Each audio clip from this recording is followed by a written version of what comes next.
Hello aspirants and welcome to my UPSC journal. हम कर रहे हैं फ्री एनसीईआरटी सीरीज, जिसमें आज हम कवर करने वाले हैं polity NCERT class 8 chapter number 4। हमारे चैप्टर का नाम है अंडरस्टैंडिंग लॉस। तो इस चैप्टर में हम पढ़ेंगे अबाउट लॉस, समझेंगे रूल ऑफ लॉ के बारे में और लास्ट में डिस्कस करेंगे अनपॉपुलर एंड कंट्रोवर्शियल लॉस। तो ये एक बहुत ही इंटरेस्टिंग एंड इन्फॉर्मेटिव लेक्चर है, तो इस लेक्चर को पूरा देखना और चलो फिर स्टार्ट करते हैं। तो देखो, the members of the constituent assembly agreed that there should be no arbitrary exercise of power in independent India.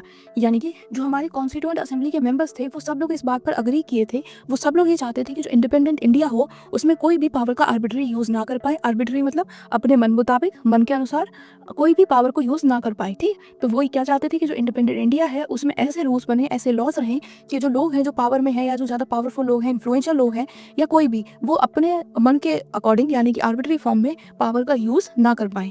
There should be certain rules and regulations. They wanted that laws should not discriminate between persons on the basis of religion, caste and gender. यानी कि किसी के religion, किसी के gender या किसी के cast के बेसिस पर कोई भी डिस्क्रिमिनेशन नहीं होना चाहिए। लॉ जो है वो सबके लिए सेम रहना चाहिए। इसके लिए उन्होंने क्या किया, उन्होंने हमारे कॉन्स्टिट्यूशन में बहुत अलग अलग प्रोविजंस इंक्लूड किए to establish the rule of law in our country. अब रूल ऑफ लॉ क्या होता है? रूल ऑफ लॉ का मतलब होता है that all laws apply equally to all the citizens of the country. यानी कि देश में जो भी लॉ है, जो भी रूल्स हैं, वो सारे लॉ सारे ही सिटीजंस के लिए बराबर अप्लाई होते हैं। ऐसा नहीं है कि अगर कोई रिच है तो उसके लिए लॉ कम है और कोई पुअर है तो उसके लिए ज्यादा लॉ है। लॉ जो है वो सबके लिए ही इक्वली अप्लाई होते हैं। इसके अलावा no one can be above the law. कोई भी इंसान, कोई भी हमारा जो सिटीजन है वो लॉ के ऊपर नहीं हो सकता। वो प्रेसिडेंट हो, वो कोई भी बहुत रिच से रिच इंसान हो, या फिर वो कोई चीफ मिनिस्टर हो, या हो वो एक नॉर्मल सिटीजन, लॉ के लिए सब बराबर है। लॉ से ऊपर कोई नहीं हो सकता, neither president nor a wealthy person. तो ये हो गया हमारा rule of law, which is law applies equally to everyone. ठीक है, इसके अलावा लॉ जो है that can not discriminate between persons on the basis of their religion, caste and gender. ये वही है जो हमने अभी पढ़ा कि जो लॉ है वो डिस्क्रिमिनेट नहीं कर सकता लोगों के बीच में ऑन द बेसिस ऑफ उनकी रिलीजन क्या है, जेंडर क्या है, कास्ट क्या है। लॉ जो है वो लॉ सबके लिए ही सेम रहेगा। In ancient India different laws for different classes and caste. यानी कि एंशिएंट इंडिया में क्या होता था कि अगर कोई क्राइम है, अगर वो क्राइम किसी गरीब ने किया तो उसे बहुत हार्श पनिशमेंट मिलती थी। बट अगर वही सेम क्राइम कोई रिच इंसान कर लेता था, कोई वेल्दी फैमिली का कर देता था, तो उसे जो पनिशमेंट मिलती थी वो बहुत ही कम या फिर बहुत ही लीनियंट मिलती थी। क्यों? क्योंकि वहाँ पर वो जो लॉ था वो इन्फ्लुएंशियल था, वो डिस्क्रिमिनेटरी था। आपके वेल्थ के ऊपर, आपकी कास्ट के ऊपर, आपके रिलीजन के ऊपर, इन सब से जो था लॉ वेरी कर रहा था इन सारे बेसिस पर। ठीक है, तो यही जो चीज़ थी वो हमारे कॉन्स्टिट्यूशन जो असेंबली के मेंबर्स थे वो चाहते थे कि वो चेंज हो और इंडिपेंडेंट इंडिया में जो लॉ है वो सबके लिए सेम रहे। आर्बिट्ररी लॉ का अगर हम एक एग्जांपल देखें तो the sedition act of 1870 which was bought by Britishers. ये एक्ट क्या था? ये एक आर्बिट्ररी एक्ट था, मतलब उन्होंने अपने मन के मुताबिक अपनी नीड्स को सेटिस्फाई करने के लिए ये एक्ट वो ले आए थे। ये था sedition act of 1870। According to this law क्या था कि कोई भी इंसान अगर वो ब्रिटिशर्स के अगेंस्ट प्रोटेस्ट कर रहा है, उनको क्रिटिसाइज कर रहा है, उनके अगेंस्ट अपनी आवाज़ उठा रहा है, तो विदाउट एनी ट्रायल वो उसे डायरेक्टली अरेस्ट कर सकते थे। तो ये क्या हुआ, एक तो उन्होंने उनका फ्रीडम जो स्पीच है वो नहीं दिया उन्हें, और ऊपर से उन्होंने एक लॉ बना दिया कि आप अपने मन मुताबिक नहीं बोल सकते। उन्होंने अपने अकॉर्डिंगली ये लॉ बनाया कि अगर कोई भी ऐसा करेगा तो हम उसे डायरेक्टली अरेस्ट कर लेंगे, उसका ट्रायल भी नहीं होगा, कुछ नहीं होगा।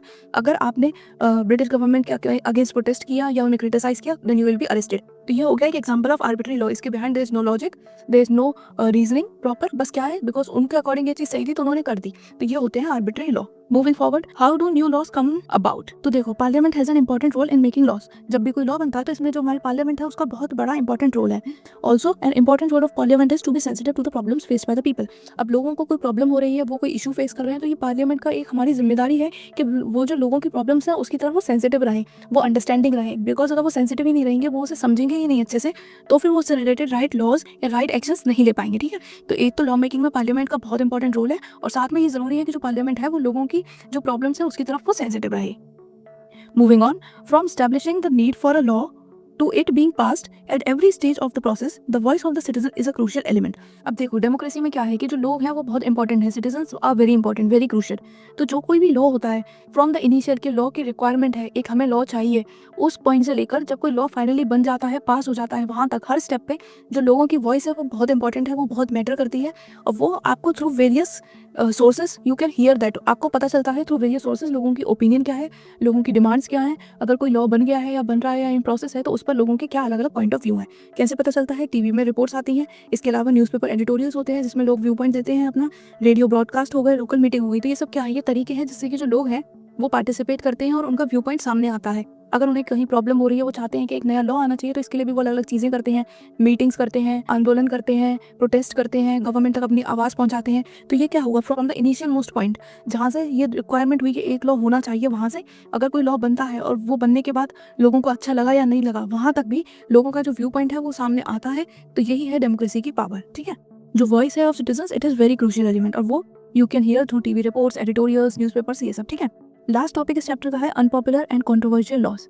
अब देखो क्या होता है कि कई बार कुछ लॉ पास हो जाते हैं, ठीक है, वो कॉन्स्टिट्यूशनली वैलिड होते हैं, यानी कि वो लीगल होते हैं, वो लॉ होते हैं, बट जो सिटीजन्स होते हैं उनके बीच में वो लॉ काफ़ी अनपॉपुलर और अनएक्सेप्टेबल होते हैं। लोग तैयार नहीं होते उन लॉज को मानने के लिए, उन्हें फॉलो करने के लिए। क्यों?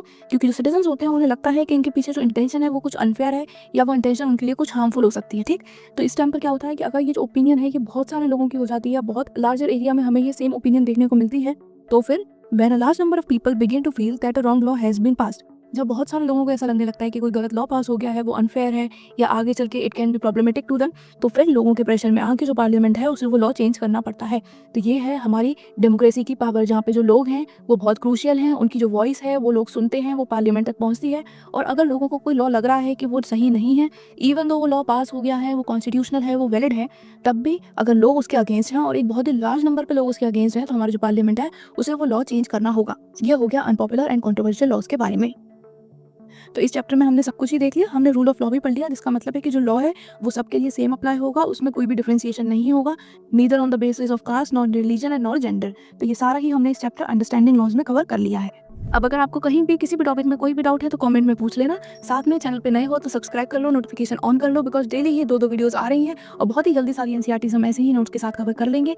साथ में अगर आपको नहीं पता कि ये नोट्स कहाँ मिलेंगे, तो ये डेली ही मैं शेयर करती हूँ ऑन माई इंस्टाग्राम चैनल, तो आप वो भी ज्वाइन कर लो, सो दैट आपको ये नोट्स भी साइड बाय साइड मिलते रहें। अब मैं मिलूंगी आपसे नेक्स्ट वीडियो में। Till then bye bye, take care, पढ़ाई करते रहो।